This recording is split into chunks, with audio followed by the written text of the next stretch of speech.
Astaghfirullah. Bismillahirrahmanirrahim. Assalamualaikum warahmatullahi wabarakatuh. Alhamdulillah wassalatu wassalamu ala rasulillah wa ala alihi wa sahbihi wa mawalah wa la hawla wa la quwata illa billahi wa ba'du. Alhamdulillah, segala puja dan puji hanya milik Allah subhanahu wa ta'ala. Salawat dan juga salam kita hadiahkan kepada Rasul kita Nabi besar Muhammad sallallahu alaihi wa ala alihi wasallam. Biasa kita mengkaji tafsir pendek dalam surah Juz Amma, tapi malam ini kita akan mengkaji satu ayat dalam surah Al-Hujurat ayat 12. Allah subhanahu wa ta'ala berfirman, A'udzu billahi minasyaitonir rajim, bismillahirrahmanirrahim. Wa la yaghtab ba'dukum ba'dha ayuhibbu ahadukum an ya'kula lahma akhihi maitan fakarihtumuh wattaqullaha innallaha tawwabur rahim. Dan janganlah sebagian kalian menggibah sebagian yang lainnya. Apakah salah seorang di antara kalian suka untuk memakan bangkai saudaranya dalam kondisi mati? Tentu kalian tidak akan suka. Karenanya bertakwalah kepada Allah, karena Allah zat yang maha penerima tobat dan maha penyayang. Ayat ini, ma'asyiral muslimin yang dimuliakan Allah azza wa jalla, adalah ayat yang sangat menakutkan bagi kita.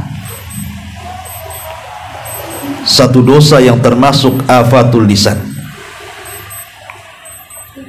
ketergelinciran lisan kita yang mengakibatkan kehancuran dunia kita dan akhirat kita. Apa itu? Dosa ghibah. Kenapa saya ingin membahas masalah ini? Walaupun ini masalah sederhana, banyak para ustadz membahasnya, tapi tidak mengapa, karena hampir di antara kita tidak lepas daripada ghibah. Saya, Anda, terutama ibu-ibu, sadar ataupun tidak, terkadang kita ghibah, membicarakan keburukan orang lain. Sebelum saya jabarkan, ada satu riwayat yang dihasankan oleh Syekh Nasiruddin Al-Albani rahimahullahu ta'ala dari Anas ibn Malik radhiyallahu anhu. Kebiasaan orang Arab apabila melakukan safar, maka mereka akan membantu satu dengan yang lainnya. Satu hari Nabi SAW, Umar dan Abu Bakar Siddiq radhiyallahu anhuma safar dan membawa dua orang budak. Kemudian ketika kelelahan, maka kemudian semua tertidur. Ketika itu Abu Bakar dan Umar terbangun.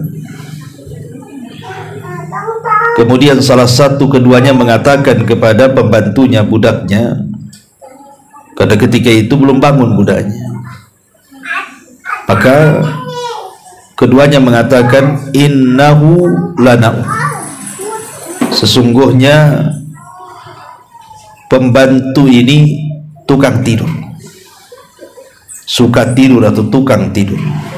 Bangunkan dia, suruh datang kepada Nabi SAW untuk meminta makanan yang kita akan makan sebagai bekal di perjalanan. Akhirnya kemudian pembantu itu bangun, kemudian datang kepada Nabi sallallahu alaihi wasallam meminta makanan. Kata Nabi sallallahu alaihi wasallam, katakan kepada Abu Bakar dan Umar, keduanya sudah makan. Akhirnya kemudian orang Arab Badui ini menjumpai Abu Bakar dan Umar mengatakan, kata Rasul, kalian berdua sudah makan. Abu Bakar dan Umar heran karena belum makan masalahnya. Kenapa Rasul mengatakan sudah makan? Pasti ada masalahnya. Akhirnya kemudian Abu Bakar dan Umar pun datang kepada Rasul dan mengatakan, wallahi ya Rasulullah, ma akalna syai'a. Rasul, kami belum makan. Kenapa kau katakan kepada pembantuku sudah makan? Kata Rasul, bahkan kalian sudah makan. Maka keduanya mengatakan bersumpah, wallahi ma akalna ya Rasulullah, demi Allah kami belum makan. Maka Rasulullah SAW mengatakan, bahkan kalian sudah memakan bangkai saudara kalian. Maka Abu Bakar mengatakan, kalau baru sadar dia, dan mengatakan, ya Rasul, kalau begitu maafkan kami. Kata Rasul, tidak, bahkan kalian berdua harus minta maaf kepada pembantu kalian. Bayangkan hanya ucapan keduanya kepada pembantunya, si tukang tidur, sudah dianggap ghibah. Kenapa? Karena dia tidur, tidak tahu. Kalau hanya ucapan si tukang tidur dan orang yang sedang tidur, dan memang dia tukang tidur, Nabi SAW marah kepada keduanya dan mengatakan, mintalah ampun kepada budak kalian, karena kalian sudah menggibahnya dan kalian memakan bangkainya. Bagaimana hari ini yang majlis-majlis kita ini kadang-kadang dipenuhi dengan ghibah, terutama majlis mama, ghibah saja itu, dari awal majlis sampai akhir majlis, seolah-olah ghibah itulah temanya. Masyaallah muslimin yang dimuliakan Allah Azza wa Jalla, ada seorang syekh bercerita, jadi ada jenazah seorang wanita meninggal, kemudian disuruhlah salah seorang untuk memandikan jenazah wanita itu. Tentu ya sesama perempuan kan itu ya. Tiba-tiba kemudian ketika dia memandikan jenazah itu, keluar bau busuk dan lidahnya keluar sampai ke dagunya, dan tidak bisa dimasukkan lidahnya. Sudah bau, lidahnya keluar lagi sampai ke dagunya. Kemudian dilaporkan kepada sang alim yang ada di situ. Apa yang harus dilakukan dengan lidahnya ini? Dimasukkan ke mulutnya tak bisa. Akhirnya kemudian Syekh berusaha bertanya, kok bisa? Sewaktu dia hidup lidahnya tidak seperti itu. Rupanya orang-orang di sekitar mengatakan, karena wanita itu ma'ruf ratunya ghibah katanya. Terkadang Allah Subhanahu wa taala perlihatkan bagaimana azab di dunia orang yang ghibah saat kematiannya seperti itu. Naudzubillah. Makanya ibu jangan jadi ratu ghibah ya. Nanti lidahnya keluar saat mati pula. Ma'asyiral muslimin wal muslimat rahimani wa rahimakumullah. Bahkan satu hari Nabi sallallahu alaihi wasallam pernah bermimpi. Dalam mimpinya dijelaskan oleh Ibnu Abbas radhiyallahu anhuma, marra Nabi sallallahu alaihi wasallam, Nabi sallallahu alaihi wasallam kemudian lewat kepada sebuah kaum yang sedang diazab. Bagaimana azabnya? Azabnya bahwa orang itu memiliki kuku-kuku panjang dari tembaga, kemudian mencakar-cakar wajahnya sampai terkelupas daging dari tulangnya. Menakutkan dan mengerikan. Kemudian Nabi SAW mengatakan, mahadat, kepada Jibril, siapa orang ini? Kenapa dia diazab seperti itu? Maka Nabi SAW mengatakan, itulah orang yang ketika di dunia suka menggibah. Maka itulah azabnya, mereka mencakar-cakar muka-muka mereka sehingga terkelupas daging dari tulangnya. Dari sini kita tahu bahwa ghibah ini bukan perkara ringan, bahkan termasuk daripada dosa-dosa besar. Terkadang kalau kita melihat ada tetangga yang membunuh dengan cara sadis, memutilasi, kita mencaci maki orang itu. Sadis sekali dia, jahat sekali dia, bengis sekali dia. Tapi ketika mungkin istri antum sedang menggibah orang lain, antum diam saja. Bukankah dosa ghibah dengan membunuh sama saja? Sama-sama dosa besar. Makanya Imam Zahabi rahimahullah dalam kitabnya Al-Kabair memasukkan ghibah itu termasuk minal kabair, dosa besar. Apa bedanya? Itu dosa besar. Dosa besar yang kadang-kadang kita tidak tahu itu dosa besar. Dosa yang tidak sadar orang sedang melakukan dosa besar itu ya ghibah itu. Ghibah itu tidak mesti dengan ucapan. Ghibah itu bisa dengan rumus, dengan isyarat, walaupun tidak ngomong. Kalau dalam rangka merendahkan orang lain, seperti yang terjadi kepada Aisyah Ummul Mukminin radhiyallahu anha. Dia cemburu dengan Safiyah madunya, karena Safiyah itu cantik, masalahnya pendek. Aisyah merasa tinggi, kemudian dia mengisyaratkan dengan tangannya, ya Rasul, hasbuka an Safiyata kada wa kada. Rasul, cukuplah Safiyah begini-begini. Hanya mengisyaratkan tangannya, Safiyah itu pendek, aku tinggi loh, tapi tidak ngomong, hanya mengisyaratkan dengan tangannya. Tapi Nabi SAW menganggap itu ghibah dan mengatakan kepada Aisyah radhiyallahu anha, ya Aisyah, laqad qulti kalimatan law mujizat bihal bahru lamazazathu.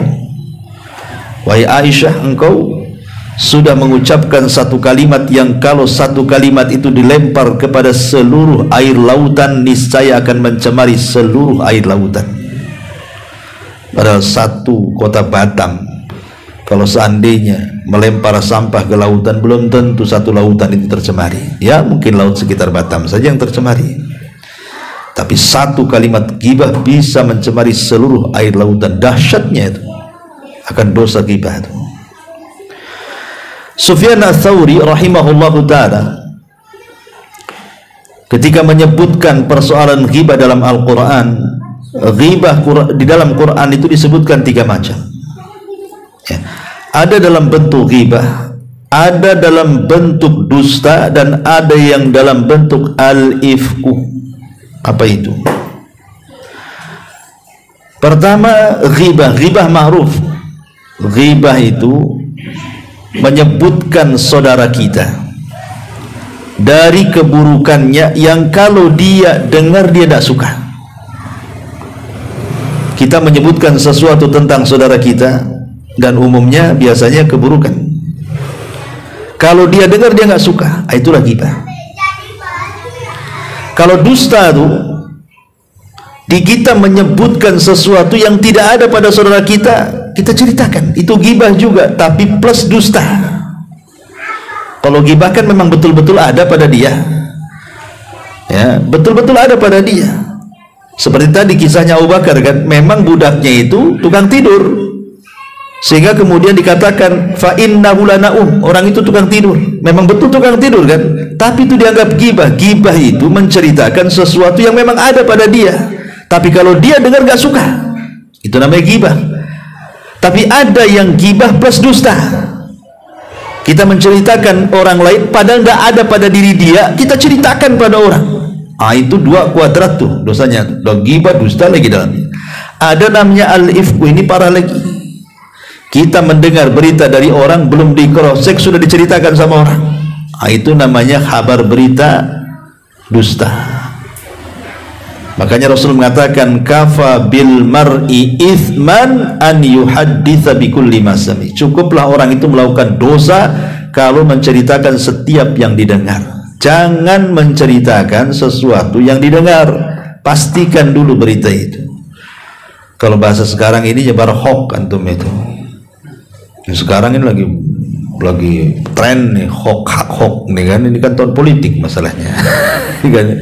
Sebar hoax sana sini untuk menjatuhkan lawan politiknya, maka dibuat berita-berita macam-macam. difitnah dengan segala macam supaya dia yang terpilih, lawan politiknya jatuh. Ini bahaya. Itu namanya ghibah kuadrat namanya, kawan. Kenapa? Karena korbannya satu masyarakat Indonesia, bahkan dunia lagi itu. Dan satu dua tuh. Gimana tobatnya? Masyaallah muslimin yang dimuliakan Allah Subhanahu wa taala. Taib. Apa sih penyebab ghibah itu? Yang pertama, dha'ful iman. Karena iman yang lemah. Kalau iman kuat itu, insya Allah orang itu tidak akan ghibah. Karena takut kalau seandainya dia ghibah, ada balasannya di dunia dan akhirat. Karena ada kaidah yang mengatakan kama tadinu tudan. Sebagaimana engkau menggibah orang, nanti Allah kirim orang yang menggibah kita. Orang yang kuat iman insya Allah dia tidak akan menggibah. Yang lemah iman itulah yang suka gibah. Yang kedua, berkawan dengan orang yang tukang gibah, kawan yang buruk. Makanya Bu, hati-hati, jangan berkawan dengan ratu gibah. Ibu jadi ratunya kedua nanti. Dan suami akan ditanya, antum akan ditanya. Jangan salah, antum akan ditanya di hadapan Allah.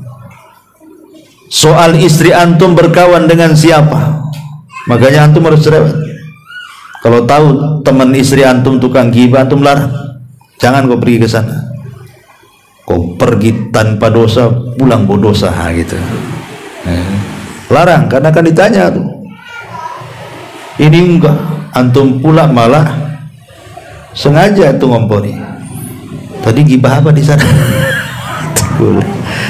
Ngomong apa tuh? Ada berita terbaru nggak? Ya. Masyaallah muslimin yang dimuliakan Allah Azza wa Jalla. Jadi jangan berkawan dengan tukang gibah. Nanti kita ini jadi tukang gibah jadinya. Bahkan kalau bisa mendengar pun tidak. Hasan Al-Basri rahimahullah ta'ala satu hari bermimpi. Jadi dalam mimpinya dia didatangkan bangkai yang sangat bau busuk sekali. Kemudian dikatakan kepada Hasan Al-Basri, makan bangkai itu. Dia bilang, kan nggak mungkin saya makan, itu bangkai busuk. Makan? Tidak, saya tidak akan makan. Dan apa salah saya, kenapa harus makan bangkai itu? Maka dikatakan, karena engkau redha dengan orang yang menggibah, katanya. Dia mengatakan, aku tidak mengatakan sesuatu, aku hanya mengatakan yang baik dan aku mencegah yang buruk, katanya. Tapi dikatakan tidak, karena engkau membiarkan dan engkau mendengar orang yang menggibah, katanya. Yang dengar saja, bayangkan, ada ancamannya. Makanya kenapa Allah Subhanahu wa ta'ala mengatakan fa'arid anhum hatta yahudu fi hadithin ghairi. Kalau ada di majelis itu yang sedang gibah, antum langsung pergi, ma'assalam, assalamualaikum. Kalau antum tidak bisa menasihati orang di majelis itu dan mengatakan jangan gibah, antum pergi dari situ. Antum cari alasan yang lain, pergi dari situ. Kecuali kalau antum bisa menasihati, janganlah gibah di sini, kepalain aja kan itu. Tapi kalau tidak bisa, pergi. Karena mendengar dan kita suka, apalagi kemudian redha, itu sama juga dengan gibah, itu hukumnya. Padahal kita tidak ngomong, hanya menikmati gibahnya orang, hukumnya sama. Makanya ini yang kedua. Yang ketiga, hasad. Biasanya yang menjadikan kita gibah itu hasad. Ibu-ibu satu dengan yang lainnya, kenapa ya tetangga itu ya kerja biasa-biasa saja, mobil gonta ganti, padahal dia charter, bukan mobil dia kan itu. Mungkin dia charter, mungkin kan banyak tamu ya, rumahnya kemudian mulai naik, kok bisa ya dia naikkan, jangan-jangan punya tuyul. Nah, jadi mulai itu ya. Hasad inilah yang membangun gibah. Jangan pernah hasad, karena halakal hasid qoblal mahsud. Orang yang hasad itu biasanya lebih binasa daripada orang yang dihasadi. Orang yang dihasadi lo tenang-tenang aja, dia bangun rumah tenang. Yang hasad sakit kepala. Kenapa bisa bangun rumah dia? Orang yang dihasadi itu lo tenang-tenang saja, rumahnya dinaikkan jadi 2 lantai. Orang yang hasad pening kepala, naik tensi.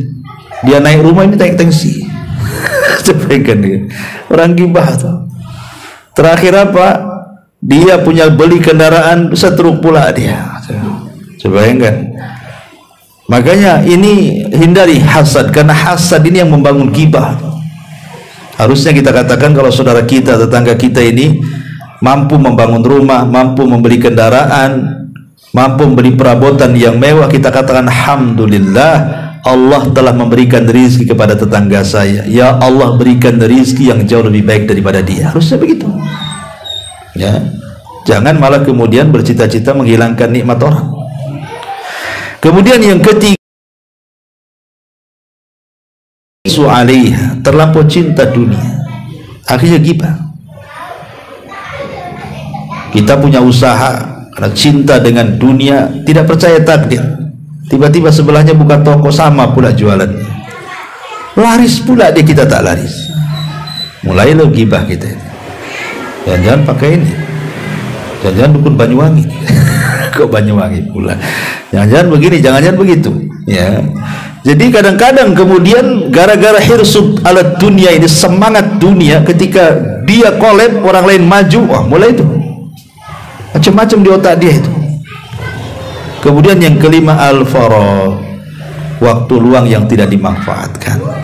Mungkin lagi antum libur minggu yang kerja di PT gitu ya. Harusnya waktu libur kumpul dengan keluarga, ambil ya manfaat apa kan itu ya, jalan ke sana kemari. Ini enggak, malah ketemu kawannya gibah sana, gibah sini, gibahin bosnya, gibahin kawan kerjanya, dan begitu seterusnya. Maka inilah 5 sebab kenapa sampai terjadi gibah. Ma'asyiral muslimin yang dimuliakan Allah Azza wa Jalla, ghibah ini ada ukubahnya, ada balasannya. Tidak di dunia, di akhirat. Atau boleh jadi di dunia ada azabnya, di akhirat dia dapat juga azabnya. Adapun uqubatun fid dunia, orang yang tukang gibah ini akan diberikan hukuman di dunia. Allah akan tanamkan ketidaksukaan manusia kepada dia. Ah, malas saya sama dia, kenapa? Suka jelek-jelekin orang. Kan ada kan? Aduh, datang lagi dia. Kenapa? Kacau nih kalau datang nih. Dunia persilatan habislah digasak dia. Ini kalau ada orang nggak suka kan? Tidak semua orang suka. Ya. Kemudian juga azab di dunia ini terkadang orang yang suka ghibah itu, ikhwatul fiddin, nanti akan didatangkan orang yang ghibah sama dia. Dia tidak sadar saja dia sedang asik menggibahi orang. Rupanya dia sedang digibahi orang, lebih dahsyat gibahnya orang kepada dia dibandingkan dia menggibahi orang lain. Karena seperti itu hukuman orang zalim. Ghibah kan bagian zalim, ikhwan, kezaliman. Allah Subhanahu wa taala berfirman dalam surah An-Nur ayat 19, innal ladzina yuhibbuna an tashi'al fahishatu fil ladzina amanu lahum adzabun alim fid dunya wal akhirah. Sesungguhnya orang-orang yang suka menyebar keburukan terhadap orang-orang yang beriman di tengah-tengah manusia, maka akan datang azab bagi mereka yang pedih di dunia dan azab yang pedih bagi mereka di akhirat. Bahkan Nabi SAW satu hari berkumpul dengan para sahabatnya, tiba-tiba tercium bau busuk, bau sekali. Tidak ada bangkai, ya nggak ada kotoran, pokoknya nggak ada, tiba-tiba bau muncul gitu saja, dicium oleh Rasul. Sahabat bingung, ini bau apa nih? Bau busuk sekali. Dan Nabi SAW bertanya kepada para sahabat, tahukah kamu ini ro'iyah, ini bau apa nih? Sahabat karena tidak ada bangkai, kalau ada bangkai tentu ngomong ada bangkai di sana Rasul. Oh ada kotoran di sana wahai Rasul. Ini nggak ada yang menyebabkan munculnya bau busuk. Sahabat bertanya, Rasul mengatakan bau-bau apa ini? Sahabat mengatakan Allah dan Rasul yang tahu. Maka Rasul mengatakan ini adalah bau busuk yang Allah tampakkan dari orang-orang yang suka ghibah. Saya bayangkan, orang yang suka ghibah itu dimunculkan baunya oleh Allah Azza wa Jalla. Padahal tidak ada dosa yang punya ada bau kan. Kalau setiap dosa ada bau, ikhwan, nggak ada orang duduk di samping orang itu, karena kita berbuat dosa semua. Tapi khusus dosa ghibah, Allah Subhanahu wa taala munculkan baunya tuh, kan ngeri ya. Maka salah satu penyelamat ghibah itu, kata Jabir bin Abdullah radhiyallahu anhu, lisan, tahan lisan. Kata Abdullah bin Mas'ud radhiyallahu anhuma, tidak ada sesuatu yang harus lebih dipenjarakan dari anggota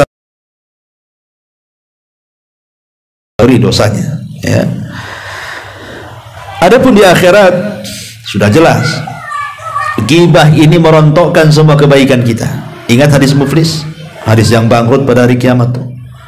Dia datang kepada Allah membawa pahala sholat, pahala puasa, pahala zakat, semua pahala dia borong.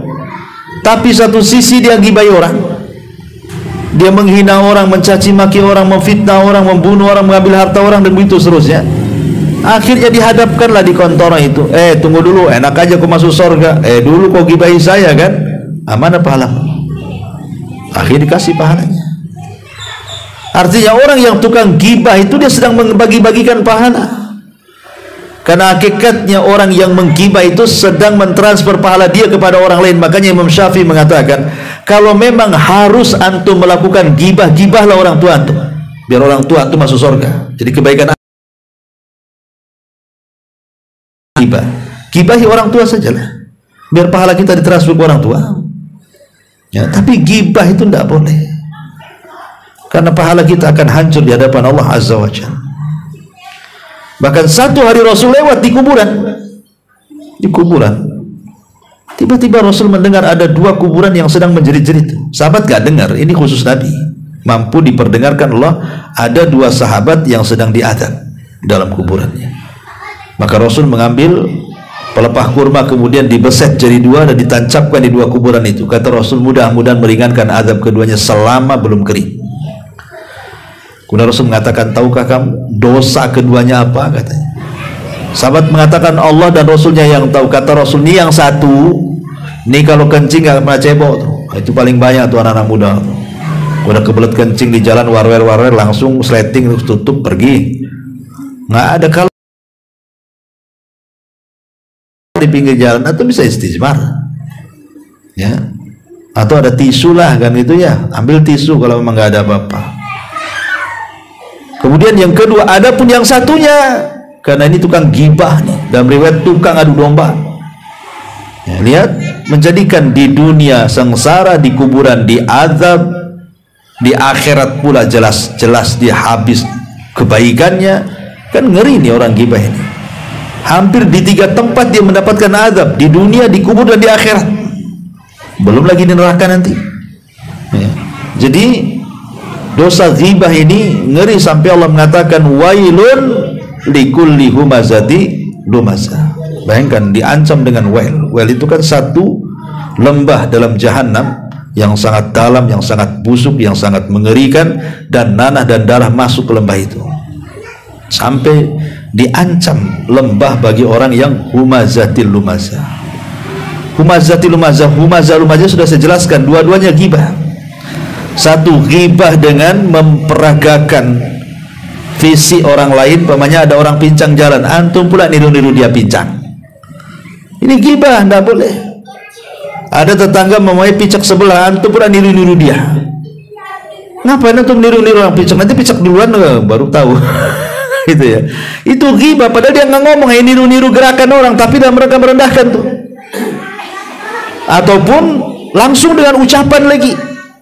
Nah, ini kan bahaya. Itulah disebut humazah lumazah. Ma'asyiral muslimin yang dimuliakan Allah Subhanahu wa taala, maka dari sini apa solusi supaya kita jangan terjerumus kepada dosa ghibah ini? Pertama tadi saya sudah jelaskan, jaga lisan. Jaga lisan. Ini tahun politik, jaga lisan. Berdoa sajalah kita dapat pemimpin yang baik. Tidak perlu menjatuhkan satu dengan lain. Apa urusan antum? Emang kalau yang menang paslon ini antum kaya? Tetap aja antum kayak gini hidupnya. Nggak ada yang berubah. Ya. Minimal kalau antum cari pemimpin itu yang bisa bermanfaat untuk agama kita. Itu saja saya pesan. Kalau cari pemimpin, cari yang manfaat dan maslahatnya itu jelas kepada agama kita. Kalau dunia ya sama aja lah kan begitu.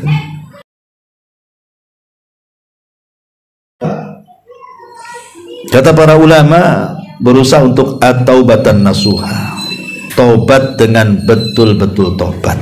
Cara taubat dengan betul-betul taubat apa? Datang kepada orang yang antum gibahi, minta maaf. Tapi kalau seandainya orang yang digibahi itu kalau kita terus terang kemudian dia akan mendatangkan keburukan kepada kita, ulama mengatakan tidak perlu. Jadi mamanya kalau orang yang berakal nih, yang kita gibah berakal orangnya, kalau kita datang insya Allah dia maafkan, datang minta maaf. Tapi ada tipe-tipe orang gak berakal kan, ya kita sudah salah memang, tapi orang yang digibah itu kadang-kadang gak terima. Akhirnya gara-gara kita terus terang dia menggibahi dia, akhirnya dia emosi, akhirnya memutus silaturahim dengan kita, tidak mau negor dengan kita, akhirnya pindah rumah pula kan, gitu kan madaratnya lebih besar tuh. Kalau memang dengan seperti itu kita mau minta maaf tapi madaratnya akan lebih besar daripada gibah kita, maka cukup antum beristighfar, mintakan ampun dosa-dosa saudara kita. Kita beristighfar dan kita minta dosa dia juga diampuni. Yang kedua, yang tadinya kita memburu-burukan dia, kita ngomong baik tentang dia. Ya, citranya itu dipulihkan. Dulu kita merontokkan citranya, kita bangkitkan. Ya, jadi sebutkan kebaikan dia terus minta kepada Allah Azza wa Jalla. Tapi kalau dia memang orang berakal, terus datang minta maafnya. Harus bagaimana lagi, saya sudah minta maaf sama antum, kok antum gak memaafkan. Besoknya lagi datang lagi sampai dia memaafkan. Kalau yang berakal kan gitu. Kalau enggak ya tadi saya katakan tidak usah. Takutnya kemudian kalau kita terus terang malah pula dia malah menghajar kita. Ya. Jadi ini yang kedua, taubatan nasuha. Kemudian yang ketiga, perbanyak istighfar. Lisan kita banyak istighfar untuk menggantikan berapa banyak kita melakukan gibah, maka sebanyak pula itu antum istighfar. Karena Rasul mengatakan wa'at bi sayyi'atal hasanata tamhuha. Ikutilah perbuatan burukmu dengan kebaikan. Kalau kita gibah 1 jam, istighfar 1 jam. Gibah dari pagi sampai sore, istighfar dari pagi sampai sore. Imbangi itu istighfar dengan gibahnya. Ya. Kemudian juga kalau bisa an yatadzakkar uqubatal ghibah wan namimah indallahi azza wajalla. Cobalah sebelum kita ini gibah itu, ingatlah bahwa gibah itu tadi mendatangkan kesengsaraan dunia, kuburan, akhirat, neraka, supaya tidak jadi. Ya, nggak jadi gibah. Kalau sudah ingat dosa, ingat ancaman kan, mikir dia 2 kali. Kemudian juga hindari, jangan lama-lama berkumpul dengan manusia, seperlunya saja. Kalau memang urusan kita sudah selesai, sudah pulang. Ibu nih ada undangan arisan, sudah dikocok siapa pemenangnya, sudahlah balik. Ya, ngapain pula lama-lama di situ? Awalnya ngocok-ngocok itu kan, nomor terakhir ngocok-ngocok tetangganya. Nah, mulai itu dikocok-kocok tetangganya. Ini kan mulai gibah tuh. Ya. Kadang-kadang ibu ini mungkin kalau laki-laki jarang ya gibahnya lebih parah laki-laki sih. Cuman maksudnya yang banyak gibah itu perempuan yang aneh emang. Dia selalu komentar. Ini ada orang jalan nih, kita kan biasa saja lewat orang jalan kan. Ada orang jalan depan kita nggak kenal atau apa. Mungkin laki-laki itu nggak peduli jalan kayak apa, nggak peduli. Tapi kalau ibu-ibu itu peduli tuh, peduli mereka. Udah jalan apa dia jalan kayak gitu, terserah dia lah jalan dia kayak gitu. Kenapa kurang dikomentari, kan gibah tuh. Kok orang itu aneh rambutnya, lah ngapain pula komentar rambut orang, gak cocok lah. Kenapa kok bajunya hitam pula, udah hitam pula bajunya katanya, nggak nampak lah katanya. Janganlah Bu, jadi jangan suka komentar orang jalan, biarkan orang jalan itu. Nanti ibu kalau jalan dikomentari orang kan gak suka juga. Jadi kadang-kadang gibah ini sesuatu yang tidak sadar kita, padahal kita sedang melakukan dosa besar itu. Awalnya duduk-duduk tak punya dosa, komentari orang jadi punya dosa jadinya. Lah kalau seandainya kita kenal orang yang komentari itu, bisa kita datang ke rumahnya. Lah orang gak kenal kita komentari, kemudian kita mau minta maaf kemana, kita rumahnya udah tahu. Nah, ini kan bahaya namanya. Sementara kita ini mudah lupa. Minggu kemarin gibah, kita hari ini lupa apakah sudah gibah atau enggak. Itu masalahnya. Makanya jangan kalau sudah selesai urusan pergi. Ya, saya tuh punya guru namanya Syekh Muhammad Said di Yaman tuh. Masya Allah, dia turunan Habib, ya bahasa gitu, turunan Nabi lah di sana. si Muhammad Said Al-Adni itu istrinya terkenal tuh sangat baik akhlaknya. Salah satunya apa? Tidak suka kumpul dengan majelis akhwat. Kalau ada yang mulai ngomong gibah, langsung cabut. Ya, kayak gitu Bu. Kalau sudah mulai ngomongin orang tuh langsung pergi Bu. Tinggalkan dia, biar dia gibah sama karpet aja tuh. Ya kan? Dia gibah sendirian dia. Jangan ada lawan. Ya, jadi ini juga yang harus dipahami. Kemudian juga selain daripada itu istish'ar bi muraqabatillah. Hadirkan muraqabah bahwa setiap ucapan kita itu dicatat raqib dan atid. Bukan kalau yang mengatakan mayal fidu min qaulin illa ladaihi raqibun atid. Tidaklah satu lafaz yang kita keluarkan kecuali dicatat raqib dan atid. Raqib dan atid itu akan mencatat semua perkataan kita yang mengandung dosa, semua perkataan kita yang mengandung pahala, atau semua perkataan kita yang tidak mengandung dua-duanya. Tetap dicatat. Jangan salah. Tidak ada yang tersisa kecuali dicatat. Walaupun di akhirat yang dihisab itu yang mengandung dosa ataupun pahala saja, tapi semua akan dicatat tuh. Karena sebagai bentuk pertanggungjawaban di hadapan Allah Azza wa Jalla.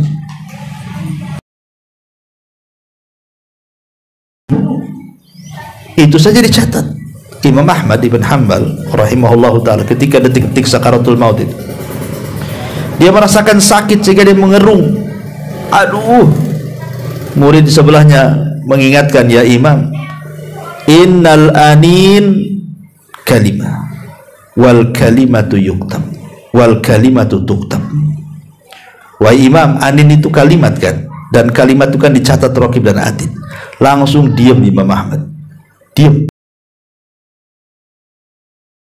Luar biasa. Takut kalau erungan dia itu dicatat, dan itu bagian daripada tidak menerima takdir Allah. Diam. Oh, kalau kita menjadi jerit ya, jerit-jerit kita ini, udah jerit-jerit dimarahi pula istri kita. Gak becus kau ngerawat aku. Gitu. Allah pula disalah-salahkan. Ya, kenapa aku aja yang sakit? Kenapa tetangga sehat-sehat saja? Harusnya bersyukurlah kalau sakit, karena sakit itu kan menggugurkan dosa kan. Hanya tetangga itu dibiarkan sehat itu banyak dosanya. Karena terkadang ya musibah itu kan karena cintanya Allah kepada kita sebenarnya. Kalau kita paham itu, untuk menguji tentang kebenaran iman kita dan kedustaan iman kita, makanya diuji supaya betul-betul tahu kualitas iman kita di hadapan Allah. Ya. Kemudian juga ibta'id anit tanabuz bil alqab, hindari melakop-lakobi manusia, karena itu bagian daripada kita. Dan ini masyhur di masyarakat loh, aneh kadang-kadang ya, di masyarakat ini ada orang kadang namanya bagus dijelek-jelekin, ya kan? Namanya bagus dijelek-jelekin.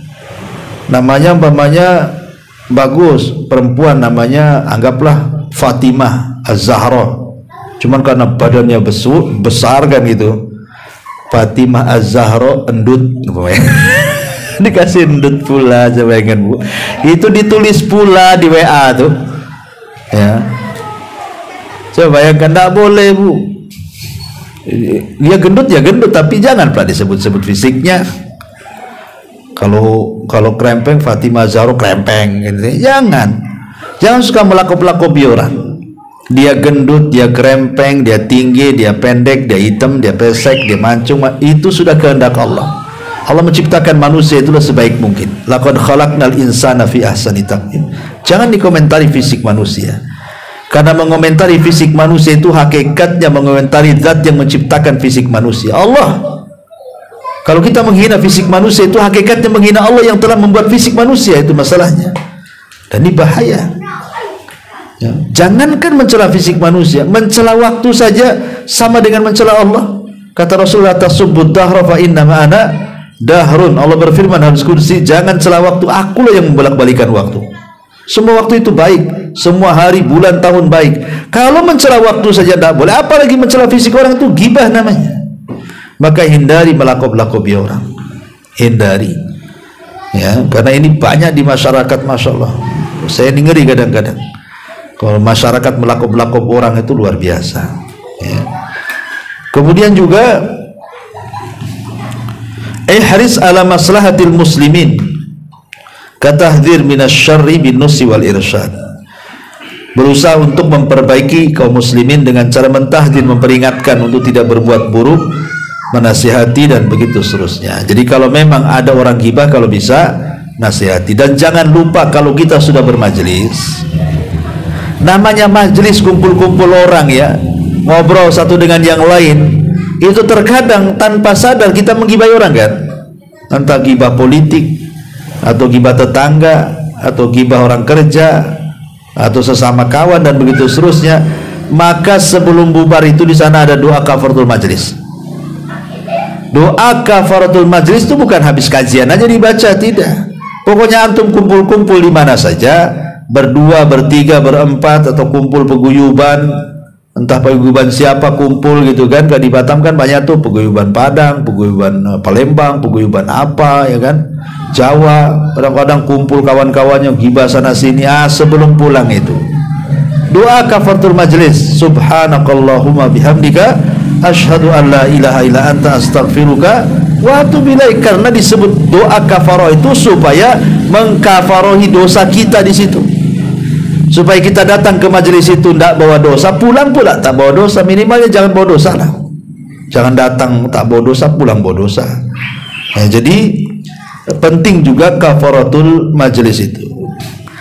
Adapun pengobatan secara serius adalah pertama bertakwa, takut kepada Allah. Yang kedua, jangan sibukkan mengurus aib orang, sibukkan aib diri sendiri. Kadang aneh kita ini, kita lu banyak aibnya, sibuk pula aib orang dibongkar-bongkar. Ikhwan, Allah subhanahu wa ta'ala memuliakan kita itu karena Allah nutup aib kita. Kalau aib kita sampai terbongkar, habis kita. Lah salah satu membongkar aib sendiri adalah ketika kita membongkar aib orang tuh. Karena Allah yang mengatakan man satara musliman satarahullahu yaumal qiyamah. Ataupun Allah Rasul mengatakan la tattabi'u aurata akhi wa man yattabi aurata akhi yattabi'u auratahu walau kana fi baitihi, kata Rasul. Jangan suka mencongkel-congkel aib saudaranya, nanti Allah congkel aib walaupun dalam rumah. Makanya hati-hati. Kemudian muhasabatun nafsi, berusaha muhasabah, introspeksi ya. Sudah terlampau banyak dosa, janganlah ditambah lagi dosa. Dosa banyak, gibah lagi banyak lagi dosa. Kemudian mudawamatu dzikrillah, daripada kita gibah perbanyak zikir saja, itu jelas pahalanya. Kemudian yang kelima luzumul bait. Sudahlah kalau bagi mama itu jangan banyak bergaul dengan orang. Ya, tinggal aja di rumah. Kalau memang harus keluar, harus ngobrol, harus apa, kalau mendesak-desak saja. Kalau enggak di rumah sajalah. Ya, di rumah, karena kalau sudah banyak bergaul sementara iman kurang, kemudian pula kawan-kawannya buruk, udahlah. Itu sudah turnamen gibah lah di situ. Ya. Ma'asyiral muslimat yang dimuliakan Allah Azza wa Jalla. Tetapi yang terakhir yang ingin saya bahas adalah boleh seseorang itu ghibah tapi dalam beberapa kondisi saja. Pertama, ya, boleh seseorang ghibah itu kalau kita didolimi. Antum didolimi, maka boleh antum menceritakan, saya Ustaz, saya didolimi si A, jelek sekali dia itu, kenapa dia melakukan ini itu. Kan sama aja menceritakan buruknya orang kan. Tapi antum menceritakan karena antum merasa didolimi, terpaksa harus mencurhat sama orang. Yang kedua yang dibolehkan ghibah itu adalah ketika mencegah kemungkaran ataupun mencegah maksiat orang. Pokoknya saya ngomong, gimana ya kita ngomong Pak RT lah, ini sebelah ini tukang mabok. Kan ngomong dia tukang mabuk kan menjelek-jelekin dia kan, tapi dia tukang mabuk dan itu kemungkaran. Boleh dalam rangka mencegah maksiat. Yang ketiga, boleh juga dalam rangka istifta, meminta fatwa di majelis hakim. Pemanya meminta fatwa, ini istri saya Ustaz gini kan diceritakan keburukannya, tapi minta fatwa ya, untuk supaya kebaikan keluarganya. Kemudian yang keempat, dalam rangka menasihati, mungkin dia ahli bid'ah yang menyesatkan orang gitu ya, ataupun dia orang fasik yang jahat, suka ngerampok dan begitu seterusnya, maka kita boleh menggibai dia untuk menghindarkan orang dari dia. jangan berkawan dengan dia, sesat kamu. Jangan berkawan dia, jadi maling, itu maling itu dia itu. Gitu ya, boleh ya.